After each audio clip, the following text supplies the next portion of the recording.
요즘 평신도들에게 유행하는 신앙이 있는데 충무공 신앙이랍니다. 충무공 신앙. 이순신 장군이 마지막 죽은 순간에 내 죽음을 적에게 알리지 말라, 그 신앙을 갖고 있대요. 다른 말로 하면 요즘 평신도들이 이렇게 이야기한답니다. 내가 교회 다니는 것을 다른 사람에게 알리지 말라. 그 신앙을 갖고 살아간답니다. 십자가를 지시고 자기를 구원해 주셨는데 그 주님을 믿는 교회 다니는 걸 숨기려고 하는 이 부활하신 주님이 얼마나 속이 상하시겠어요? 오늘 부활하신 주님의 은혜를 우리가 다시 한번 기억하면서 이제 부활의 증인으로 살아가야 되는데, 우리가 다시 한번 기억해야 될 그런 신앙의 내용을 함께 나누기를 원합니다. 오늘 찬양대에서 할렐루야를 찬양해 주셔가지고 제가 이번 부활절에 어떤 말씀을 전할까 준비하다가 핸델의 메시아에 대해서 한번 말씀을 전해야 되겠다, 그런 생각이 들었습니다. 하나님 감동을 주시더라고요. 그래서 이 메시아는 정말 한편의 설교입니다. 성경의 핵심 내용, 그 예수님에 관한 그 핵심 내용들이 다 들어있기 때문에 이 메시아를 쭉 함께 살펴보면서 이 부활주일 우리가 가져야 될 신앙이 어떤 신앙인지 함께 생각해 보기를 원합니다. 메시아를 작곡할 무렵에 이 게오르그 프리드리 핸들은 이미 손꼽히는 음악가의 반열에 올라 있었던 그런 상태였습니다. 둘 다 같은 해에 독일에서 태어났지만은 이 바흐는 고향을 떠나지를 않았어요. 늘 고향을 지켰지만은, 그러나 핸델은 세상을 두루 돌아다니면서 먼저 국제적인 명성을 쌓았습니다. 핸델은 영국으로 건너가서 지화 시민이 되었고, 런던에 정착을 하면서 영국의 왕의 후원을 받고 탄탄대로를 달리고 있었습니다.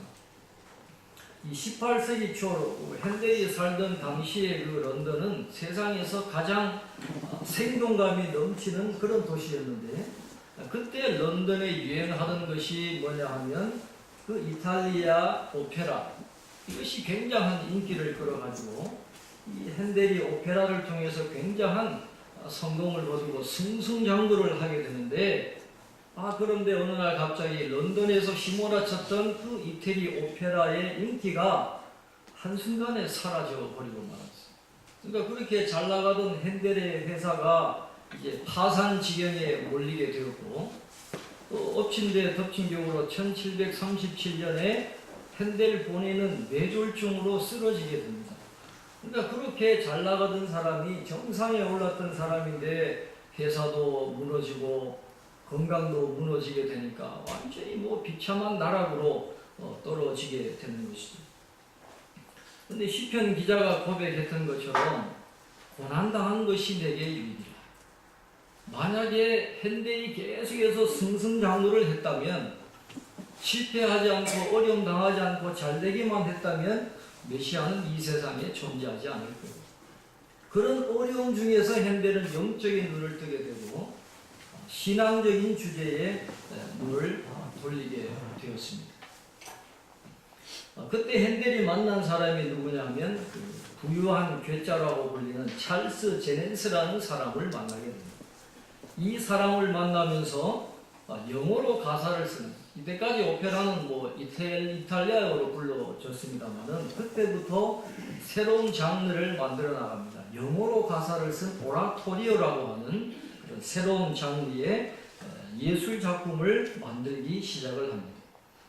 이 오라토리오는 17세기, 18세기에 가장 성행을 했던 대규모의 종교적 극음악을 이야기하는 것이죠. 성경에 입각한 그런 종교적 내용을 지녔고, 오페라에 비해서 합창의 비중이 굉장히 컸던 그 장르가 바로 이 오라토리오였습니다.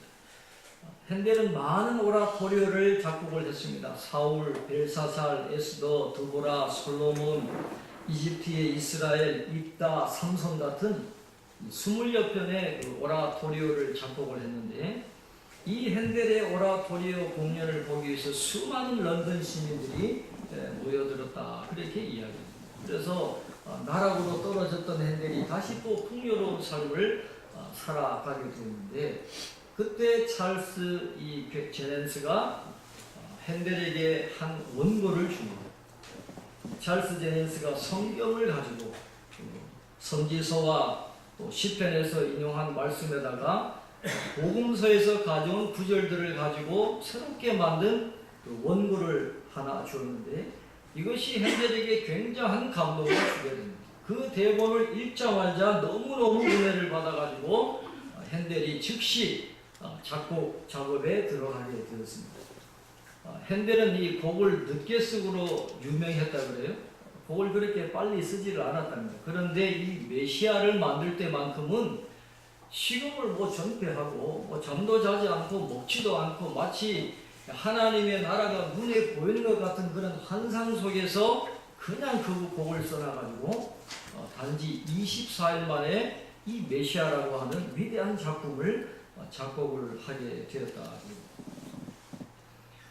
이 핸델의 메시아는 3부로 구성되어 있습니다. 1부, 2부, 3부로 구성되어 있는데, 1부의 내용은 이런 거예요. 이 혼란스러운 시대, 폭력적인 이 세상에 평화와 위로를 줄 오실 왕에 대한 그 이사야 선지자의 그 예언들이 즐겁고 신나는 그런 멜로디로 소개하는 데서 이 메시아가 시작이 됩니다.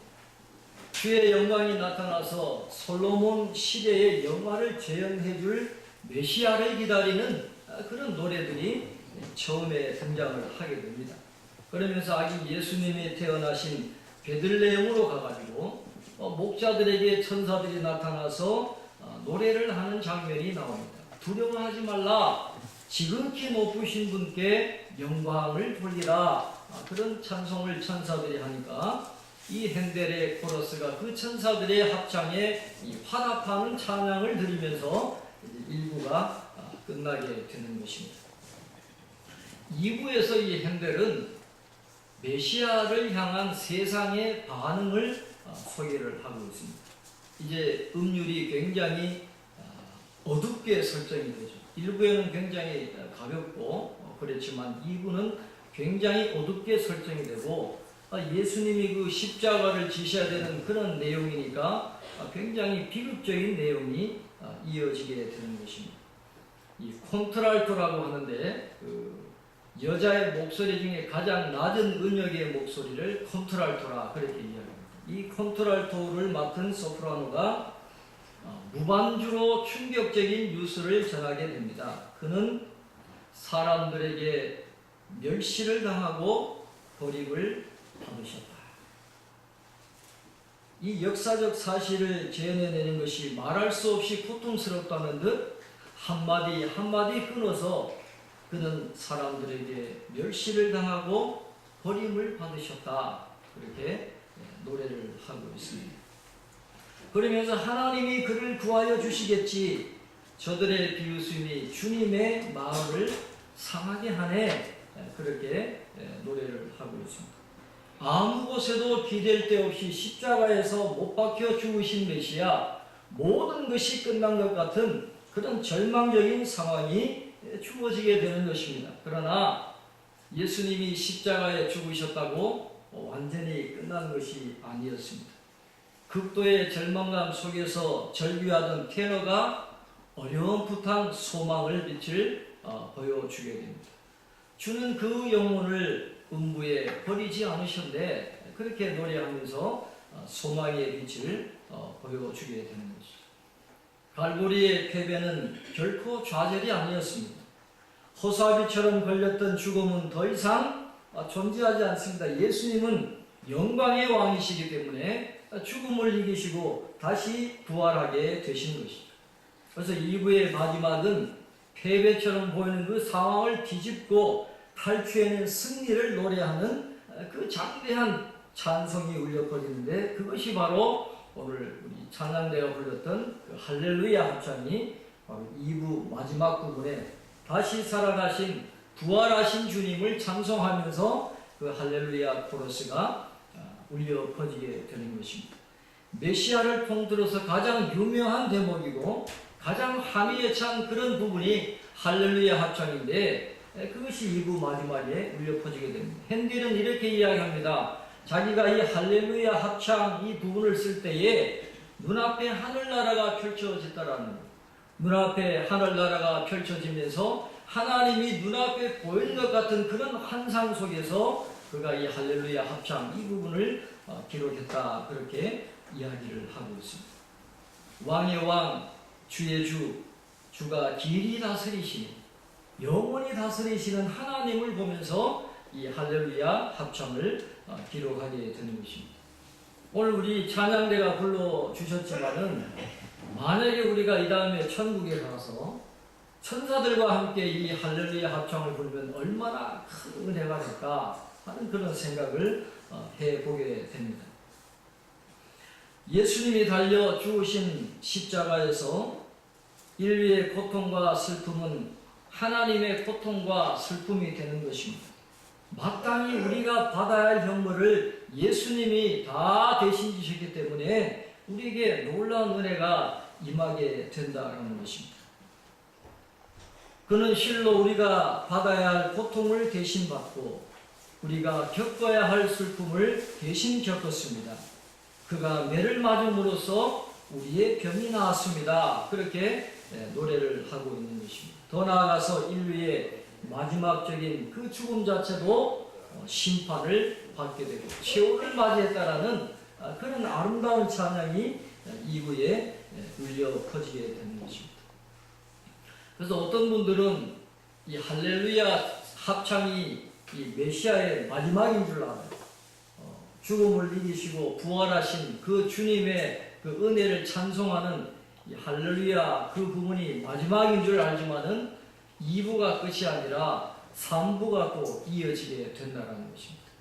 3부에서 핸델이 이야기하는 게 뭐냐 하면 예수님이 이 땅에 오셔서 십자가에 죽으심으로 모든 죄의 문제를 다 해결하셨습니다. 다시 3일 만에 부활하시고 죄와 사망의 권세를 다 물리쳐 주셨어요. 우리가 당하는 그런 모든 고난, 슬픔, 모든 문제를 다 해결해 주셨는데 왜 지금도 이 세상에는 아픔이 있느냐라는 거예요. 예수님이 다 해결해 주셨는데 우리의 모든 고난을 다 지시고 십자가에 죽으심으로 모든 문제를 다 해결해 주셨지만은 우리가 살아가는 이 현실은 아직까지도 문제가 있다라는 거예요. 개인에게 아픔의 일이 일어날 수 있고 전쟁이 있습니다. 지금도 테러가 있습니다. 수많은 곳에 지진이 일어나고 자연재해가 일어나고 수많은 생명들이 희생되는 그런 비극이 지금도 일어나고 있다라는 거예요. 왜 그럴까? 핸델은 이 3부에서 그 해답을 제시를 해주고 있습니다. 베들레헴과 갈보리를 뛰어넘는 메시아의 또 다른 이미지가 필요하다는 것입니다. 오늘 고난을 당하고 있는 우리에게 또 다른 메시아의 이미지가 필요한데 그것은 바로 우주와 역사를 다스리시는 주님으로서의 메시아가 우리에게 필요하다라는 것을 3부에서 우리에게 보여주고 있습니다. 그래서 메시아 제3부는 욥의 이야기를 가지고 시작을 하고 있습니다. 엄청난 고난을 당해서 헤어나지를 못했던 그런 욥인데 소프라노가 이렇게 노래를 합니다. 내 구원자가 살아계신다. 그가 땅 위에 우뚝 서실 날이 반드시 오고야 말 것이다. 그렇게 노래하는 이게 욥의 마음입니다. 다 잃어버리고 자식도 피부병에 걸려가지고 그렇게 고통을 당하면서도 그는 믿음의 끈을 놓지를 않았어요. 구원하실 날이 반드시 온다 하는 그런 믿음의 고백을 했는데 핸델은 여기에서 오늘 우리에게 우리가 욥과 같은 그런 믿음의 자세를 가져야 된다라고 이야기합니다. 우리가 예수님을 믿고 구원받았습니다. 십자가의 은혜도 받았고 부활의 은총을 받았지만은 아직까지 우리가 육신을 입고 살아가기 때문에 우리에게는 어려움이 있을 수밖에 없다라는 거예요. 100% 행복한 사람은 아무도 없다라는 것이에요. 건강을 잃어버릴 때도 있고 재물을 잃어버릴 때도 있고 시험 들 때도 있고 내가 생각하지 않았던 다른 사람에 의해서 어려움 당할 때도 있고, 내가 어떻게 해볼 수 없는 자연재해 때문에 어려움을 당하는 그런 일이 있지만은, 그러나 그 고난을 욥과 같이 잘 견디면 때가 되면 하나님이 도와주시고 구원해 주실 그날이 반드시 온다라고 하는 것을 메시아는 우리에게 가르쳐 주고 있는 것입니다. 그러면서 3부는 또다시 부활에 대한 말씀으로 연결을 하고 있습니다. 나팔 소리가 나면 죽은 사람은 썩어 없어지지 않을 몸으로 살아날 것이라는 것을 노래를 하고 있습니다. 이 그리스도의 죽음과 육신의 부활은 언젠가 악이 최종적으로 패배할 날이 온다는 사실을 우리에게 가르쳐주고, 그분 안에 있는 이들에게 반드시 일어날 미래의 일들을 앞당겨서 보여주고 있는 것입니다. 성금요일의 비극이 부활절 아침에 승리로 끝났던 것처럼 모든 전쟁과 모든 폭력과 모든 불의와 모든 슬픔 또한 언젠가는 그렇게 마감되게 되어 있다는 것입니다. 궁극적인 승리가 우리에게 보장되어 있기 때문에 낙심하지 말고 주님을 바라보라는 것입니다. 그때가 되면 모든 성도들이 외치게 될 텐데, 메시아를 들어보면 이 말이 나옵니다. 사망아, 너의 승리가 어디 있느냐? 사망아, 내가 쏘는 것이 어디 있느냐? 우리 모든 성도들은 이 찬양을 부를 날이 반드시 오게 되어 있다라고 하는 것입니다. 이렇게 죽음을 짓밟고 승리를 노래하면서 이제 마지막으로 이 메시아 제3부는 요한계시록 4장과 5장에 나오는 말씀을 가지고 메시아를 마감을 하고 있습니다. 요한계시록 4장과 5장에 보시면 24명의 장로들이 피조물 가운데 가장 으뜸이 되는 네 생물과 더불어서 한자리에 모이게 됩니다. 하나님의 보좌 앞에 모이는데 번개불이 번쩍이고 무지개가 돌려쳐진 보좌 앞에 그들이 무릎을 꿇고 경건하게 있는데, 한 천사가 봉인을 떼고 역사의 두루마리를 펼치기에 합당한 인물이 누구인지 묻습니다. 누가 이 봉인을 뗄 수 있습니까? 누가 이 역사의 마지막을 보여줄 수 있습니까? 그때 등장하는 분이 바로 죽임당하신 어린 양이 등장하게 됩니다. 부활하신 주님은 하나님의 우편에서 지금도 역사를 이끌어가고 계신다. 우리가 고난당하는 중에 있지만은 하나님이 그 고난 중에서도 역사하고 계시고 마지막에 승리할 수 있도록 하나님이 지금도 우리 주님이 어린 양으로서 하나님 보좌 우편에서 그 역사를 주관하고 계시기 때문에 그 죽임당하신 어린 양을 보라는 거예요. 주님이 살아계시고 지금도 우리의 삶을 이끌어가고 계신다라는 것입니다. 그래서 마지막에 죽임당하신 존귀한 어린 양께 찬양을 드립니다. 모든 지혜와 모든 찬양과 모든 존귀와 영광을 주께 돌리시오. 그렇게 아름답게 찬양하면 아멘을 부르면서 이 메시아는 대단원의 막을 내리게 됩니다.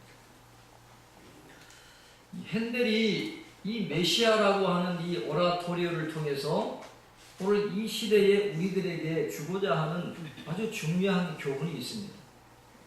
이 과거에 그 메시아가 공연되었던 음악당들은 굉장히 화려한 곳이었거든요.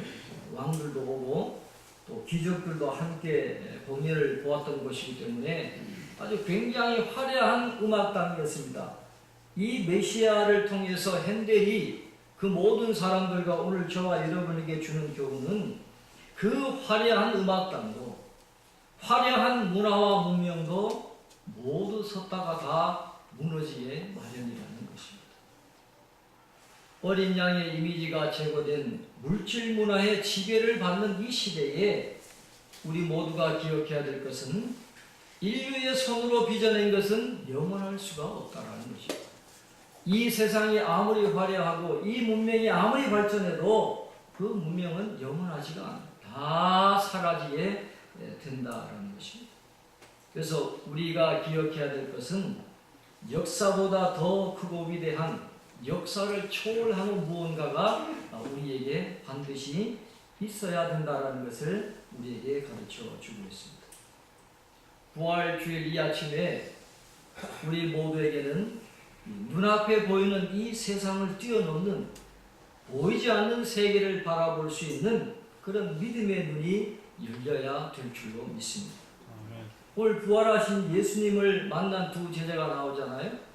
엠마오로 내려가던 두 제자에게 부활하신 예수님이 나타납니다.